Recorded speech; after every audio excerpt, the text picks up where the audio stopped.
ये बात है द्वितीय विश्व युद्ध के बाद की। उस दौर में जापान में बहुत सारे जमीन संबंधित घोटाले हुए। जालसाजों की एक टीम होती थी जिसमें नेगोशिएटर, खबरी, लीगल एक्सपर्ट होते थे, जो नकली दस्तावेजों का दावा करके नकली दस्तावेज दिखाकर फर्जी सौदा करते और ग्राहकों से करोड़ों लूट लेते थे।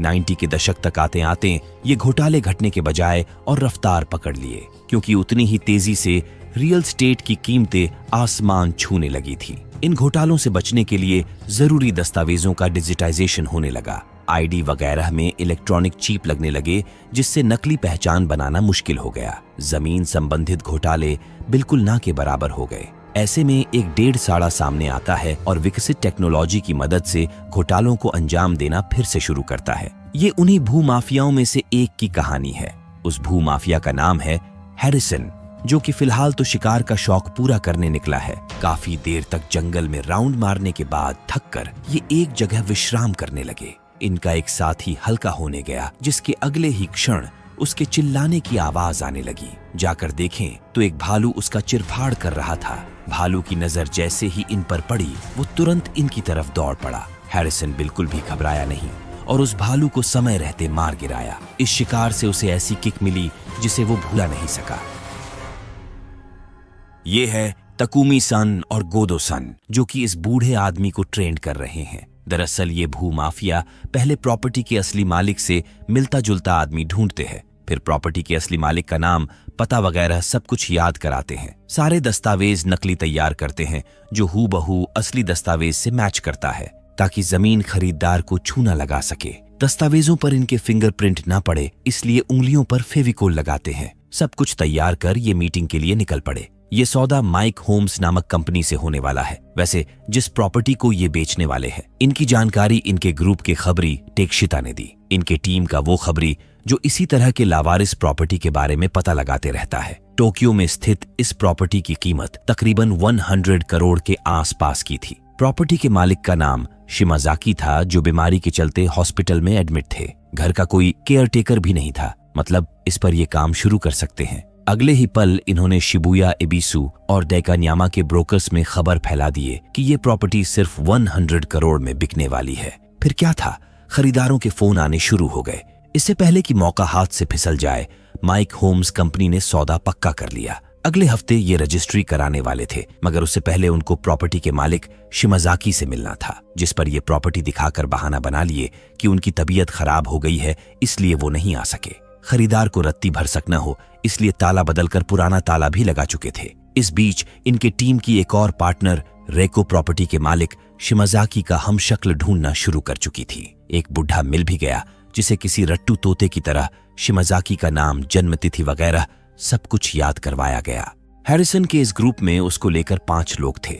गोडोसन लीगल एडवाइजर था, तो वही टकुमी-सन को जाली डॉक्यूमेंट बनाने में महारत हासिल थी। इसके अलावा एक हैकर था, जो इन जाली दस्तावेजों को नेट पर चढ़ाता था। लावारिस प्रॉपर्टी ढूंढने का जिम्मा टेक्शिता के ऊपर तथा नकली मालिक को ढूंढकर ट्रेंड करना रेको के ऊपर था। सारे दस्तावेज टटोलने के बाद माइक होम्स के वकील ने शिमाजाकी की आइडेंटिटी वेरिफिकेशन शुरू किए। ड्राइवरी लाइसेंस के अंदर चिप वगैरह इतने मुकम्मल तरीके से लगाया गया था कि उन्हें जरा भी शक नहीं हुआ। सभी डॉक्यूमेंट्स इंटरनेट पर भी मौजूद थे, तो धांधली का कोई सवाल ही नहीं था। शिमाजाकी ने नाम, डेट ऑफ बर्थ वगैरह भी सब कुछ सही सही बता दिया, मगर वकील ने जब उन्हें प्रॉपर्टी के 2 फोटोज दिखाकर पूछ लिया कि इनमें से कौन सा घर उनका है, तो नकली शिमाजाकी की सिट्टी पिट्टी गुम हो गई। वो तो तकुमी-सान ने सिचुएशन को संभाल लिया। अगला सवाल था कि वो अपने एरिया के किस सुपरमार्केट में शॉपिंग करने जाते हैं। शिमाजाकी के पास कोई जवाब ही नहीं था। इससे पहले कि इनका भांडा फूटता, टकुमी-सान ने चुपके से उनके ऊपर पानी गिरा दिया। वॉशरूम जाने के लिए ये जैसे ही उठे, शिमाजाकी ने बता दिया कि वो अपने घर के नजदीकी पीकॉक स्टोर से सामान खरीदते हैं।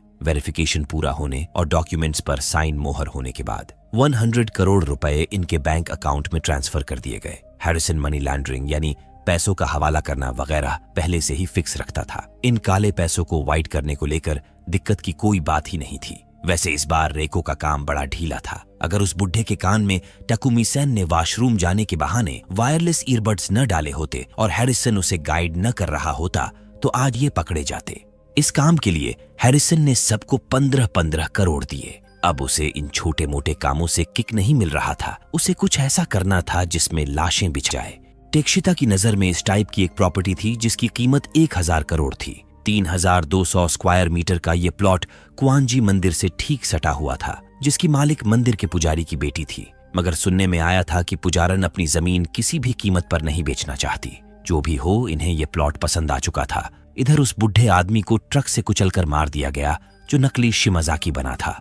जाहिर सी बात है, ये काम हैरिसन का ही था। एक हफ्ते बाद माइक होम्स कंपनी को भी पता चला कि उनके साथ फ्रॉड हो गया है। बाकायदा उन भू माफियाओं पर पुलिस कंप्लेन हुआ, जिसके पीछे डिटेक्टिव टात्सुसन को लगाया गया। टात्सुसन ने माइक होम्स के कर्मचारियों को कुछ भू माफियाओं के फोटो दिखाए। हैरिसन को देखते ही ये उसे पहचान लिए। यही लोग थे जो इनको चुना लगा गए।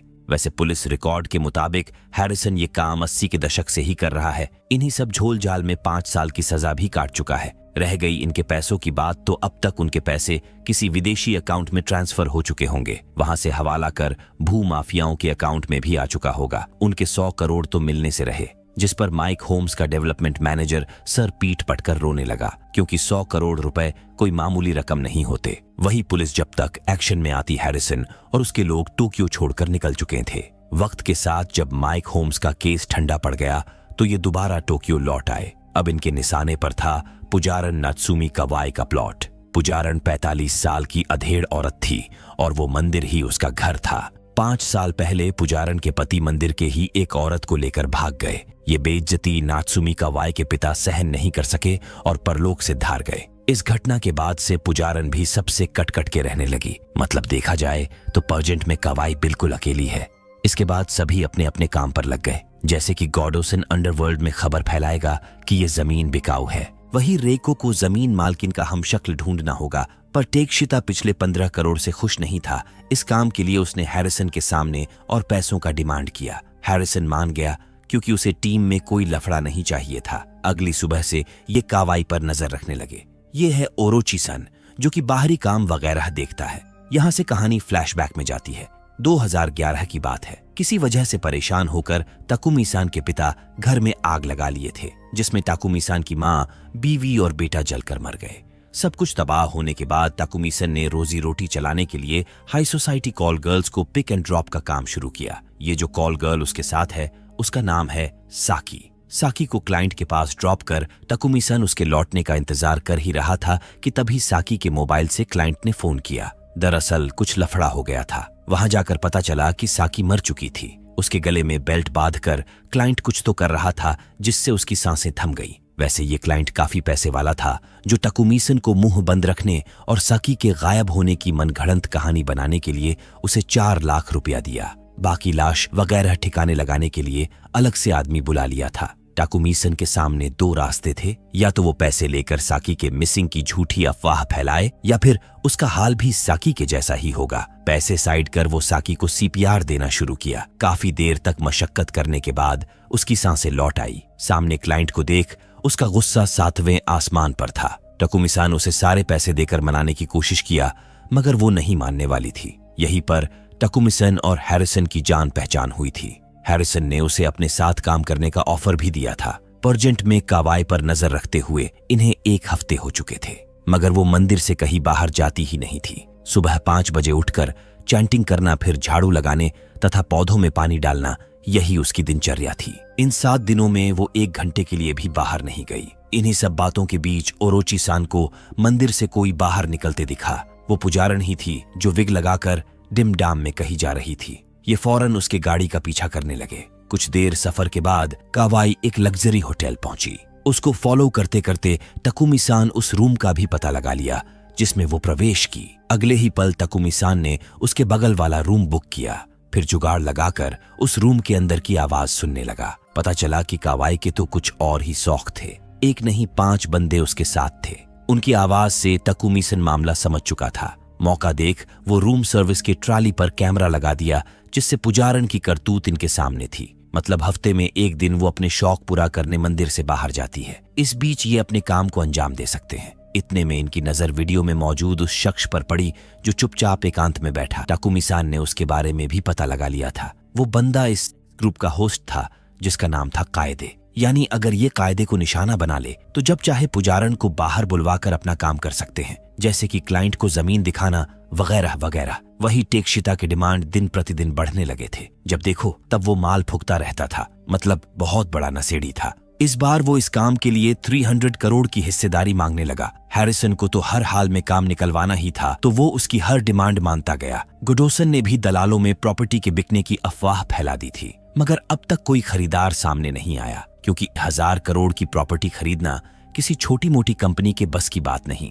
खैर, कोई ना कोई तो झांसे में आएगा ही, बस इन्हें इंतजार करना होगा। दूसरी तरफ डिटेक्टिव टात्सुसान ताकुमी-सन के पिता से मिलने जेल पहुंचे। दरअसल उन्हें जानना था उस शख्स के बारे में जिसने उनके साथ जमीन का फ्रॉड किया था। जहां तक ताकुमी-सन के पिता को याद है, उन जालसाजों से वो अपने बेटे ताकुमी-सन के जरिए ही मिले थे। उनकी एक रियल स्टेट की छोटी सी कंपनी थी। इनके लिए वो रेलवे स्टेशन के करीब 3000 स्क्वायर फीट की जमीन बड़ी मौके की थी, सस्ती भी मिल रही थी। मगर उन्हें कहाँ पता था कि उनके साथ फ्रॉड हो रहा है। देखा जाए तो ये सारी गलती ताकुमी-सन की थी, उसी ने सौदा करवाया था। टेंशन के मारे ताकुमी-सन के पिता आपे से बाहर हो गए और ताकुमी-सन का गिरेबान पकड़कर बोले कि चाहे जितने दिन महीने साल ही क्यों ना लग जाए, उसे उस भू माफिया गिरोह को ढूंढना ही होगा। इस फ्रॉड के कारण वो दिवालिया हो गए। मरने के अलावा उन्हें कुछ सूझ ही नहीं रहा था। तेल छिड़क कर आग लगा लिए। मरना तो उनको था, पर वो बच गए और उनका परिवार उस आग में जलकर खत्म हो गया। इस मीटिंग के जरिए वो ताकुमी-सन की करंट लोकेशन जानने आए थे,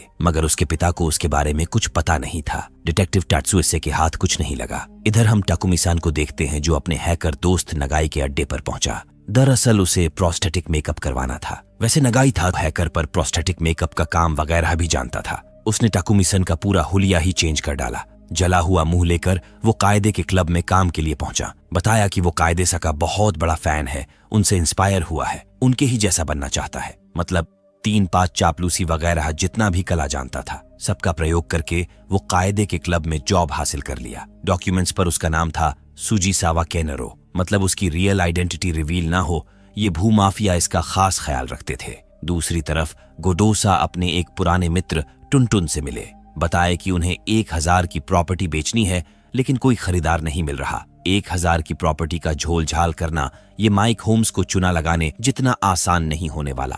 कोई बड़ी कंपनी छोटे दलाल के जरिए इतनी बड़ी प्रॉपर्टी थोड़े ना खरीदेंगी। उन्हें फंसाना है तो जमीन बेचने वाली कंपनी भी नामी गिरामी होनी चाहिए, तब जाके बड़ी मछली को फंसाया जा सकता है। कंपनी का जुगाड़ तो हो जाएगा, मगर इसके लिए टुनटुन ने 3 करोड़ की फीस मांगी। ये बात हैरिसन से डिस्कस हुई तो वो गोडोसा के मित्र को 3 करोड़ देने को तैयार हो गया। गोडोसा ने तुरंत टुनटुन को फोन किया कि उसके पैसे रेडी है, बस वो काम शुरू करे। मगर वो तो इनसे भी तेज निकला। उसने कंपनी जुगाड़ करने के साथ साथ कंपनी के प्रेसिडेंट अबीरू से बात भी कर लिया था। उस कंपनी का नाम था अबीरू होल्डिंग्स, जो real estate business, resort development, apparel जैसे उनके बहुत सारे बिजनेस थे। तो प्लान ये था कि ब्रोकर बनकर ये अबीरू होल्डिंग्स को जमीन 1000 करोड़ में बेचेंगे और वो खरीदने वाली कंपनी को 1100 करोड़ में। मतलब इस डील में अबीरू होल्डिंग्स को पूरे 100 करोड़ का मुनाफा होगा। लेकिन एक बात का ध्यान रहे, अबीरू होल्डिंग्स को पता नहीं चलना चाहिए कि ये स्कैम है। सब कुछ जेन्युइन तरीके से होना चाहिए। रह गई प्रॉपर्टी की मालकिन कवाई को टोक्यो से बाहर ले जाने का काम, तो कायदे से इनके काम आएगा, क्योंकि पुजारन उसके प्यार में पागल है।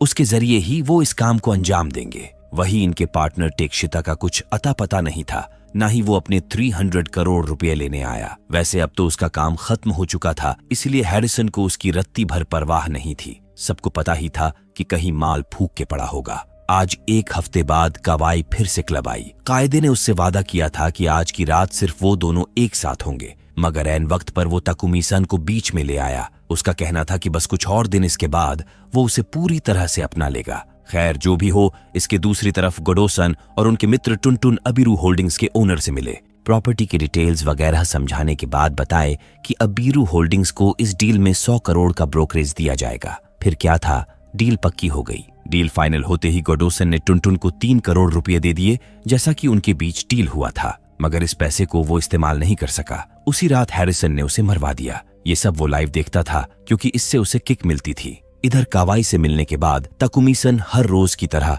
अपने बॉस कायदेसा को घर छोड़ने निकल चला था। रास्ते में कायदेसा को कुछ काम था तो वो बिजी हो गया। वही ताकुमी-सन के एक इशारे पे ओरोची-सन और उसके पंटर मोटल के अंदर घुसकर उसका भर्ता बना दिए। टकुमी-सान ने उसे अच्छी तरह समझा दिया कि अगर जिंदा रहना है तो उसे उनकी बात माननी होगी। मरता क्या न करता यही हाल कायदेसा का भी हो गया था। आखिरकार वो इनकी बात मानने के लिए राजी हो गया। दूसरी तरफ हम सेकियो हाउस कंपनी के बोर्ड मीटिंग को देखते हैं। इनका एक प्रोजेक्ट बनकर तैयार था। टोक्यो में जमीन भी मिल गई थी, लेकिन ऐन वक्त पर जमीन के मालिक का किसी अनबन के कारण पत्नी से डिवोर्स हो गया, जिस कारण आधी प्रॉपर्टी उनकी पत्नी के नाम हो गई। इसलिए मामला फंस गया। अब इन्हें तत्काल जमीन चाहिए। सबसे ज्यादा प्रेशर कंपनी के डेवलपमेंट डिवीजन के हेड मिस्टर ओयागी के ऊपर था। जैसे भी हो उन्होंने बोर्ड को आश्वासन दिया कि 1 महीने के अंदर वो दूसरी जमीन ढूंढ निकालेंगे। काफी छानबीन करने बाद इन्हें एक प्रॉपर्टी मिल ही गई। वो प्रॉपर्टी जो अबीरू होल्डिंग्स के अंडर बिक रही है। इन्होंने छठ से मीटिंग फिक्स कर लिया। मीटिंग 5 दिन के बाद था। इस गैप में टकुमी-सन जाली दस्तावेज बनवाने का काम शुरू किया। इन जाली दस्तावेजों को गवर्नमेंट साइट्स पे अपडेट करने का काम हैकर नगाई करता था, ताकि क्लाइंट अगर आईडी वगैरह स्कैन करे तो उन्हें कोई डाउट न हो। उधर टुनटुन के मौत की खबर पुलिस को लग चुकी थी। काफी छानबीन करने के बाद भी फोरेंसिक वालों के हाथ कुछ नहीं लगा। ऐसा लग रहा था कि मानो यहाँ कुछ हुआ ही न हो। फर्श से लेकर हर सामान तक चमक रहा था, जिससे ये तो क्लियर था कि मर्डर करने के बाद सफाई वगैरह की गई होगी। तभी टात्सु-सन को कोड वर्ड में लिखा एक क्लू मिला, जिसकी वो फोटो खींच लिए। इस कोड वर्ड को समझने में उन्हें काफी टाइम लग गए। अंत में पता चल ही गया कि अबीरू होल्डिंग्स के ऑफिस में 2 तारीख थर्सडे को 8 बजे मीटिंग है। ये जनाब सुबह 7 बजे ही वहां पहुंचकर सामने वाले कैफे में डेरा जमा लिए। जैसे ही 8 बजा सेकियो हाउस कंपनी के लोग आ गए। इसके कुछ देर बाद गोडो-सन और टकुमी-सन भी दिखे। ये दोनों माइक होम्स फ्रॉड वाले मामले में शामिल थे। टात्सु-सन को तो पता ही था, वो केस भी इनके ही अंडर था। देखते ही देखते वो दोनों टात्सु-सन के पीछे वाले टेबल पर ही आकर बैठ गए। वैसे मीटिंग का टाइम तो हो गया था, मगर टकुमी-सन सामने वाली पार्टी को और बेकरार करना चाहता था, ताकि उनका अच्छे से पोपट बना सके। तभी गोडो-सन ने टुनटुन के मर्डर की खबर दिखाई। उसे हैरिसन पर शक था, उसी ने टुनटुन को मरवाया होगा। टेक्शिता भी गायब है, पता नहीं जिंदा है भी कि मर गया। पिछला वाला नकली जमीन मालिक भी मारा गया। कहने का मतलब यही है कि उन्हें हैरिसन से सावधान रहना होगा। वो अपने ही साथ काम किए लोगों को मरवा रहा है। वैसे भी गोडो-सन काफी पैसे कमा चुका। इस डील के बाद रिटायर होकर मस्त फैमिली के साथ टाइम बिताने वाला है। बस उसे टकुमी-सन को खबरदार करना था कि हैरिसन भरोसे के लायक नहीं है। इसके बाद ये मीटिंग अटेंड करने चल दिए। उनके जाते ही टात्सु-सन जैसे ही बाहर निकले, उन्हें 3 बंदों ने मिलकर किडनैप कर लिया। दोनों पक्षों की जान पहचान शुरू हुई। गोडो-सन पुजारन नत्सुमी कवाई का लीगल नोटरी तथा फाइनेंशियल एडवाइजर है। उनका नाम है जिनाई। वही टकुमी-सन ने परिचय दिया कि उसका नाम है ठी और वो कावाई का एसेट्स हैंडल करता है। मीटिंग में जमीन की मालकिन ही नहीं है तो डील कैसे होगा, क्योंकि वो तो इस मीटिंग में आने वाली थी। इनका वही पुराना बहाना था कि उनकी थोड़ी तबीयत खराब है। वैसे प्रॉपर्टी की डील की जिम्मेदारी उन्होंने इन पर छोड़ा है, तो कोई दिक्कत की बात नहीं है। फिर पैसे की बात हुई। फाइनली सौदा 1020 करोड़ पर तय हुआ। कागजात वगैरह भी चेक कर लिए गए। सब कुछ नेट एंड क्लीन था। तभी आओयागी ने चेतावनी दिया कि ये तो बस छोटी सी डिस्कशन थी। सौदा पक्का तभी होगा जब वो जमीन के मालिकिन से आमने सामने बात कर लेंगे। वो भी मीटिंग उनके मंदिर में ही होनी चाहिए। इनको भला क्या तकलीफ थी, ये राजी हो गए। दूसरी तरफ टात्सु-सन को किडनैप कराने के बाद उनके जेब में नोट लिखकर हैरिसन ने उन्हें बिल्डिंग से धक्का दे दिया। पुलिस वालों में हैरिसन का एक खबरी था। उसी ने टात्सु-सन के बारे में बताया था कि वो उनके गिरेवान तक पहुंच चुका है। अब बस इन्हें किसी तरह कावाई को टोक्यो से बाहर भेजना था। रह गई बात मंदिर के ताले चाबी की, तो इनका एक आदमी ओरोची-सन पहले ही मंदिर में नौकरी पर लग गया था। ताले चाबी का जुगाड़ वो कर लेगा। शाम को ये कायदे से भी मिलकर समझा दिए कि कल सुबह उसे 3 दिन के लिए कावाई को ओकिनावा घुमाने ले जाना है। इनका एक आदमी कायदे पर बराबर नजर रखेगा, ताकि कुछ भी गड़बड़ हुआ तो वो कायदे को वहीं पर निपटा देगा। कावाई उसके साथ ओकिनावा घूमने जाने के लिए राजी हो गई, क्योंकि इस दिन का वो कब से इंतजार कर रही थी। अगले दिन सेकियो हाउस के हेड जमीन का मुआयना करने गए, जिसके बाद कंपनी की तरफ से इस जमीन को खरीदने के लिए मंजूरी भी मिल गई। इधर कावाई और कायदे ओकिनावा पहुंच चुके थे। तभी एक शख्स उन्हें पिक करने आया। उससे पहले उसे टकुमी-सान ने कायदे को कुछ एकांत में देने के लिए भेजा था, जिसे लेने वो बाथरूम की ओर चल पड़े। पता चला कि ये शख्स टेक्शिता था, वही हैरिसन का खबरी जो उससे 300 करोड़ का डिमांड किया था। बाथरूम ले जाकर उसने कायदे का खून कर दिया। फिर बकायदा वीडियो बनाकर कावाई को हड़काने लगा कि अगर वो टोक्यो वापस नहीं लौटी तो उसका भी हस्र कायदे जैसा ही होगा। उसी ने फ्लाइट टिकट भी दिया, जिसे लेकर कावाई डर के मारे टोक्यो की फ्लाइट में बैठ गई। इधर आओयागी के टीम को कंपनी की तरफ से जमीन खरीदने की मंजूरी भी मिल चुकी थी। आज दिन में 12 बजे जमीन की मालकिन का आइडेंटिटी वेरिफिकेशन भी था। दूसरी तरफ लाख कोशिशों के बाद भी जब कावाई की परफेक्ट हमशक्ल नहीं मिली तो वो रेको को ही कावाई के भेस में तैयार कर लिए। तभी खबर मिला कि असली कावाई टोक्यो वापस आने के लिए फ्लाइट में बैठ चुकी है। उसे टोक्यो पहुंचने में 2 घंटे लगेंगे और एयरपोर्ट से मंदिर पहुंचने में 40 मिनट। यानी जब ये सेकियो हाउस के साथ आइडेंटिटी वेरिफिकेशन के बाद मंदिर में होंगे, हो सकता है तभी असली कावाई टपक पड़े। इसीलिए जितना जल्दी हो सके इन्हें मीटिंग को कम टाइम में निपटाना होगा। एक तरफ नत्सुमी कावाई की आइडेंटिटी वेरिफिकेशन शुरू हुआ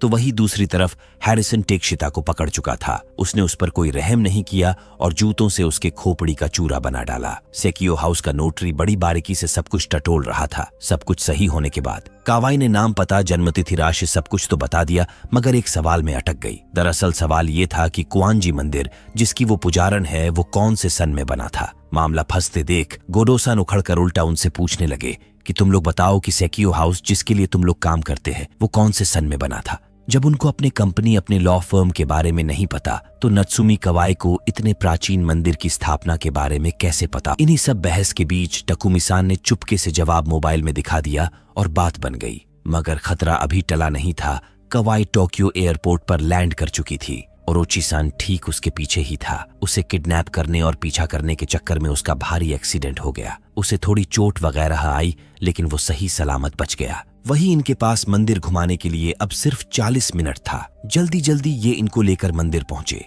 काफी देर तक इधर उधर घूमने के बाद सब कुछ रियल लगने के लिए नकली कावाई इनको उस गुप्त रूम में ले गई जहां पर आम लोगों का जाना अलाउ नहीं था। यहाँ बुद्ध की 5 प्राचीन मूर्तियां स्थापित थी जिनकी विशेषता के बारे जानकारी वो पहले से ही तैयार करके आई थी। ये सब देखने के बाद तो आओयागी के मन में किसी प्रकार का कोई डाउट नहीं था। सब कुछ जांच परख कर जैसे ही ये मंदिर से बाहर निकले सामने कावाई आ चुकी थी। ये मेन गेट को लॉक भी नहीं कर पाए और निकल लिए। कावाई चाबी लेकर पहुंची तो ताला खुला देख हैरान रह गई। रेको भी वही फंसी हुई थी। तब तक इधर कागजात का आदान प्रदान भी हो गया। जमीन रजिस्ट्रेशन के एप्लीकेशन को भी रजिस्ट्रार ने एक्सेप्ट कर लिया। सौदा पूरा होते ही अबीरू होल्डिंग्स को 100 करोड़ ब्रोकरेज देने के बाद बाकी 1009 करोड़ के चेक इन्हें मिल गए। यानी सौदा पूरा हुआ। अब बाकी था तो इन पैसों का हवाला करना, जो कि हैरिसन के जिम्मे था। सभी काम निपटा। टाकुमी-सन घर को निकल चला। कोई था जो उसका पीछा कर रहा था।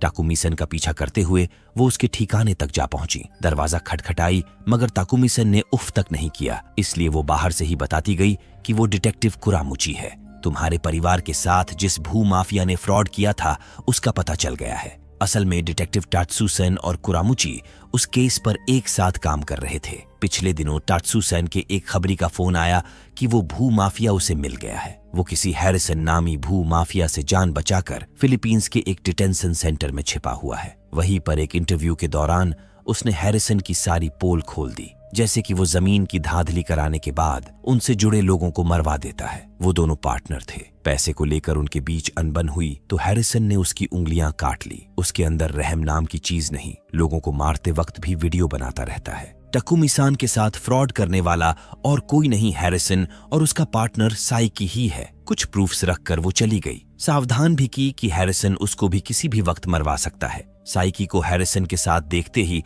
उसे सारा खेल समझ आ गया। इधर इनकी जमीन खरीदने की पार्टी अलग ही चल रही थी। उस दिन इनकी हालत क्या होगी जब रजिस्ट्रार इनकी एप्लीकेशन रिजेक्ट करेगा। खैर 1 हफ्ते बीत गए। इस बार इन्होंने काफी बड़ा हाथ मारा था। इस कांड का पता पुलिस को लगे उससे पहले ही नगाई बोरिया बिस्तर बांध लिया। उधर कावाई झाड़ू लगाने बाहर निकली तो देखी कि कुछ लोग उनकी प्रॉपर्टी पर जमावड़ा लगाए हुए थे। बात करने पर पता चला कि वो पार्किंग को तोड़ने वाले हैं। फिर क्या था, कावाई ने पुलिस बुला लिया। ये बात आओयागी को भी पता चली कि कावाई काम करने से रोक रही है। इतने में एक पट्टा गिरते पड़ते आया और बताया कि रजिस्ट्रार ने उनके जमीन की ओनरशिप ट्रांसफर एप्लीकेशन रिजेक्ट कर दी है। आओयागी तुरंत भागते हुए मौके पर पहुंचा। असली नत्सुमी कावाई को देख बिल्कुल ढिला पड़ गया। और हो भी क्यों ना, आखिर 1100 करोड़ का मामला था। मैं रहता तो सच में मूर्छित हो जाता।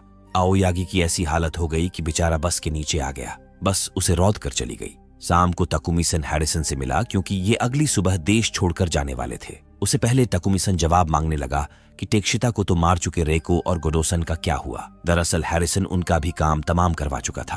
तकुमी-सन को उसकी असलियत पता चल चुकी है और ये भी कि उसके पिता को भी साइकी और हैरिसन ने मिलकर चुना लगाया, जिसकी वजह से उसकी माँ, पत्नी और बेटा चल बसे। अब मरने की बारी हैरिसन की है। इतना बताकर वो उस पर बंदूक तान दिया। इतने में पीछे से ओरोची-सन ने उसके पेट में चाकू घुसेड़ दिया। असल में कुछ देर पहले ही वो भू माफिया बनने की सिफारिश लेकर हैरिसन के पास आया था। इसके लिए उसे पहले काबिलियत साबित करनी थी, जो कि वो कर ही रहा है। इससे पहले कि वो टाकुमी-सन को खत्म करता, हैरिसन ने उसे गोली मार दिया। जब रिवॉल्वर में गोली नहीं बची तो हैरिसन को मौका मिल गया। अगले ही पल वो उस पर टूट पड़ा। इसी बीच डिटेक्टिव कुरामुची भी आ धमकी। मौका देख हैरिसन ने ग्रेनेड फेंका और गायब हो गया। उस धमाके में ये दोनों बुरी तरह चोटिल हो गए। अंत में तकुमी-सन ने अपने बयान में इस धाधली का खुलासा कर दिया। अबीरू होल्डिंग्स के मालिक को पकड़ लिया गया। 100 करोड़ रुपए भी बरामद कर लिए गए, मगर 1000 करोड़ रुपयों का पता नहीं चल सका। दूसरी तरफ हम हैरिसन को देखते हैं जो शिकार कर रहा है, यानी वो अभी भी जिंदा है। कहाँ किस देश में है ये किसी को नहीं पता।